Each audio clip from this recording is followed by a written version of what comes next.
자, 2부 이야기는 인플레이션인데요. 일단은 연준이 경기를 포기하면서까지 물가를 잡겠다고 공개적으로 선언까지 하셨으니까 이 얼어 죽을 인플레이션은 어떻게 될지 한번 고민을 해볼 건데, 다행히 유가는 좀 빠지고 있는데 이게 또 뭐 페이크일지도 모르죠. 뭐 지금 러시아가 1차 목표는 뭐 돈바스 지역의 해방이다 라고 해서, 근데 1차 목표라고 했지 최종 목표라고는 안 했잖아. 그러니까 2차 목표는 뭐 카이브 점령이다 이러면 또 다시 전쟁인 거고, 뭐 어찌든 근데 분위기가 좀 좋아. 지금 당장은 좀 빠지고 있습니다만 일단 인플레이션을 한번 좀 봐야 되는데, 우리가 교과서에서 얘기하면 인플레이션 하면 크게 두 가지 종류가 있다라는 얘기는 한 번은 들어보셨을 거예요.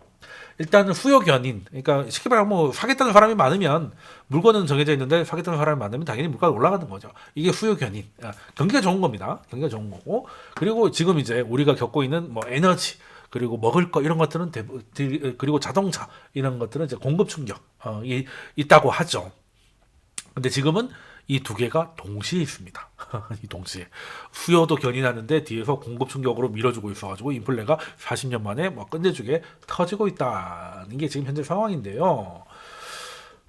일단 뭐 그 우리 거룩한 단어로 총수요라고 하죠. 이제 수요 견인이니까 총수요를 보면 일단은 이제 전체적인 수요로 보면 그러니까 올해 1분기 미국의 전체 그 소비는 그 뭐 개인 소비, 소매 판매 이런 것들 종합해 봤을 때 코로나 이전 추세를, 그때 이제 뭐 이렇게 올라오다가 코로나 때 빠져서 지금 이제 이렇게 추세를 회복했다.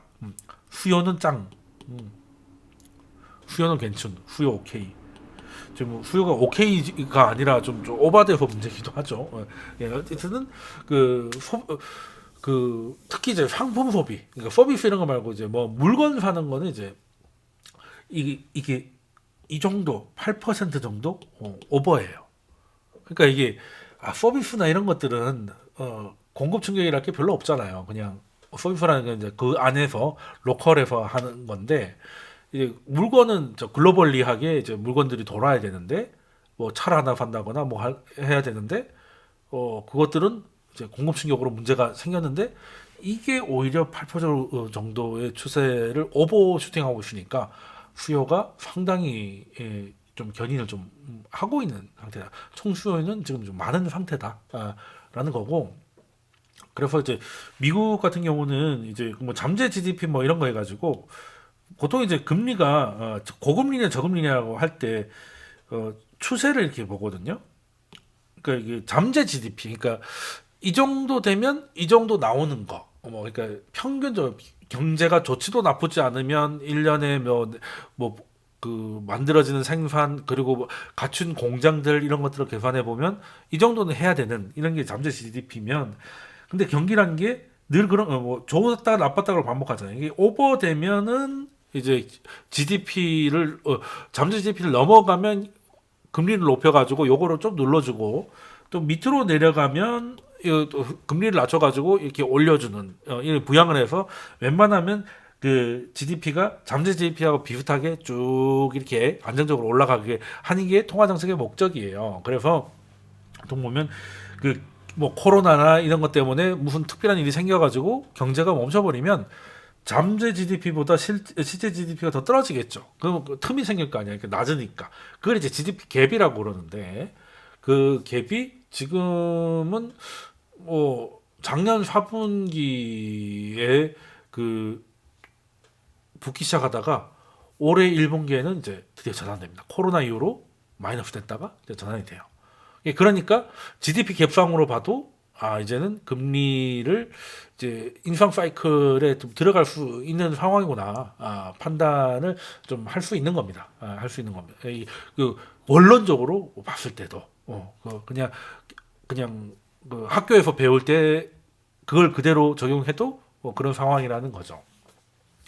그리고 이제 또 중요한 건 이제 임금 상승인데, 일단은 이제 노동자들의 임금도 결국에는 뽑겠다는 수요와 그 일을 하겠다는 노동자의 공급이 만나서 결정되는 건데, 그래서 이제 노동시장 참가율이 중요할 겁니다. 중요할 건데, 지금 2월 달에 노동시장 참가율이 62.2%예요. 그러면 코로나 직전에 예, 코로나가 직전에가 63.4%니까 조금 낮습니다. 예, 아직 그래서 조금 참가를 좀 할 수 있는 사람이 조금 남아 있다.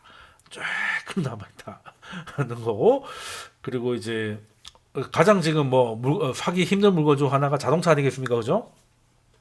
자동차 산업 가동률이 지금 지난 2월 달이 61.6%인데 이 코로나 직전에 그 2020년 12월 코로나가 터지기 한 2, 3개월 전까지는 한 75%를 넘어갔거든요. 그러니까 굉장히 그러니까 지금 공급은 제한적이고 수요는 강해서 인플레이션이 두 개가 수요가 견인하고 있는데 공급은 자동차 산업에서만 봐도 딱 나오니까 경고 충격이 좀 빡시다.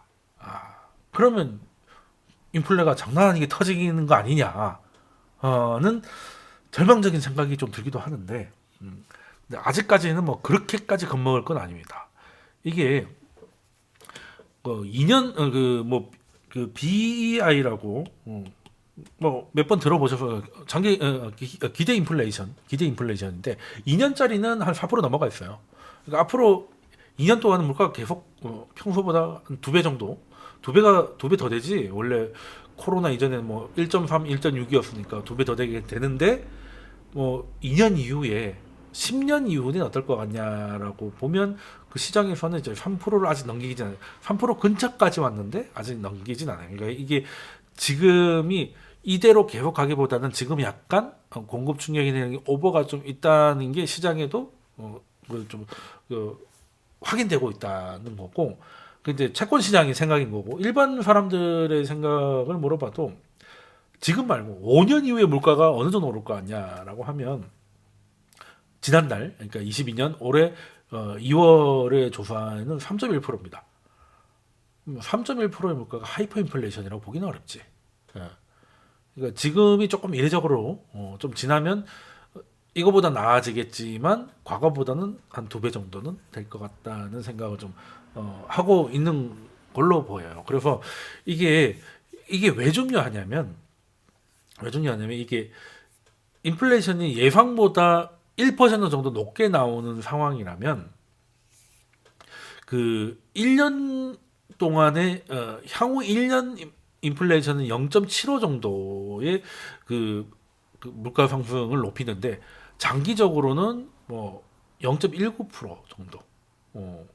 그러니까 지금 이런 일들이 10년 후에도 영향을 끼칠 가능성은 뭐 그렇게 20% 이하로 좀 생각하는 경향이 있더라는 게 이제 뉴욕 연준의 그 조사 결과도 있어요. 조사 결과도 있는데 일단은 이제 가장 큰 구조적인 그러면 시장에서 봤을 때 지금까지 제가 말씀드린 결론을 좀 드리면 시장에서도 채권 시장에서도 과거보다는 높은 레벨을 예상하고 있지만 현재가 가장 극심할 거라고 생각을 하고 있고 2년 안에, 그리고 일반 사람들도 5년 후에는 지금보다는 나을 것이나 역시 코로나 이전보다 조금 높은 수준에서 물가가 어느 정도 안정화를 보일 거다라고 생각을 하고 있고, 지금과 같이 예상을 뛰어넘는 인플레이션은 1년 안의 인플레이션에서 영향을 많이 끼치고 그 장기, 그러니까 뭐 3년을 넘어가는 중장기 인플레이션에서는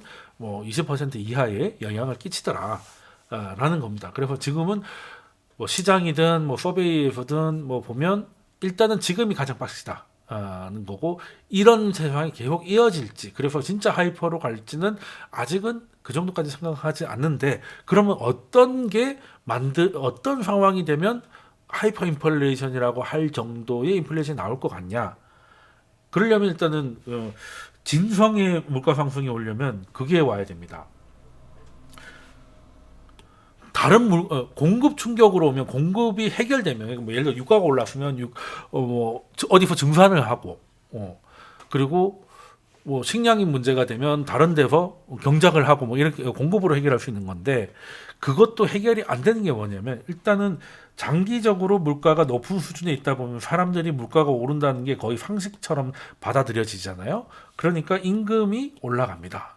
임금이 쭉 올라가게 되고, 그 임금 때문에 수요가 또 자극이 돼서 또 물가로 올라가고, 그러니까 물가는 계속 오르는 거야 라고 하면서 임금과 물가가 계속 이런 식으로 그게 적당히 가는 건 맞는데 그게 더 너무 빨리 가면 이제 구조적인 인플레이션이 온다. 왜? 임금은 한번 올라가면 내려가질 않으니까.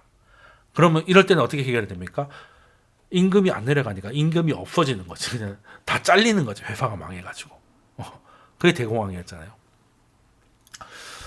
그래서 그 가장 두려운 거는 임금과 물가의 악순환인 건데 그냥 단순히 요즘 뭐 물가가 많이 오른다, 뭐 아니면 임금이 뭐 많이 올랐다, 뭐 이 수준만으로는 그게 성립을 하지 않고 70년대, 60년대 뭐 이럴 때처럼 물가가 많이 오를 때는 첫 번째가 노조 가입률이 높습니다.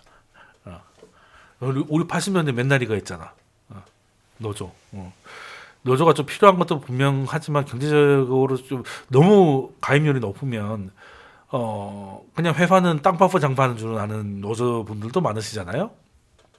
그런 분들 때문에 이제 임금이 회사의 이익을 갉아먹고 고용을 유지할 수 없을 정도의 수준으로 끌어올리게 되면 좀 문제가 된다는 거죠. 그래서 그 노조 가입률이 높아지면 이게 높은데 지금 노조 가입률이 그렇게 높진 않습니다. 미국 기준으로. 우리도 사실 좀 이제는 좀 약간 노조가 이게 한때는 안 그랬던 것 같은데 지금은 노조가 또 다른 적폐가 돼가지고 좀 문제가 생기는 좀 투쟁을 위한 투쟁을 좀 많이 하는 것 같아요. 그리고 자기들의 존재 가치를 증명해야 되기 때문에 회사의 뭐 이익이나 이런 것들이나 경기 상황, 뭐 비즈니스 모델에 대한 뭐 이런 거 없이 무조건 이거 해가지고 이제 돈만 더 내놔라라고 하면 이제 회사가 힘들어지는 거고 결국 이제 로봇을 뽑겠다 뭐 이런 얘기가 나오는 거죠. 근데 어찌됐든 현재까지는 그런 뭐 높은 뭐 그 노조 가입률이라든지 아니면 물가가 올라가는 것만큼 임금을 거의 똑같이 올려주는 인덱세이션 같은 현상들이 전방위로 확인되지는 않고 있기 때문에 아직 그렇게 하이퍼 인플레까지는 그 걱정은 아직은 조금 이르다. 그래서 연준은 그렇게 되기 전에 올해 상반기에 경기를 약간 포기해서라도 잡아 조지겠다는 거예요. 빅스텝을 하든 뭐 그냥 빅스텝을 그냥 밟겠다는 거지. 기대를 그냥 죽이겠. 그래서 장기 기대 인플레가 적어도 고정 혹은 좀 내려오면 그때 장기 기대가 잡혔으니까 이제는 조금 완화해도 되겠구나가 될 거라는 겁니다. 네, 아직까지는 그 정도까지는 다행스럽게 아니라는 거 말씀을 드리고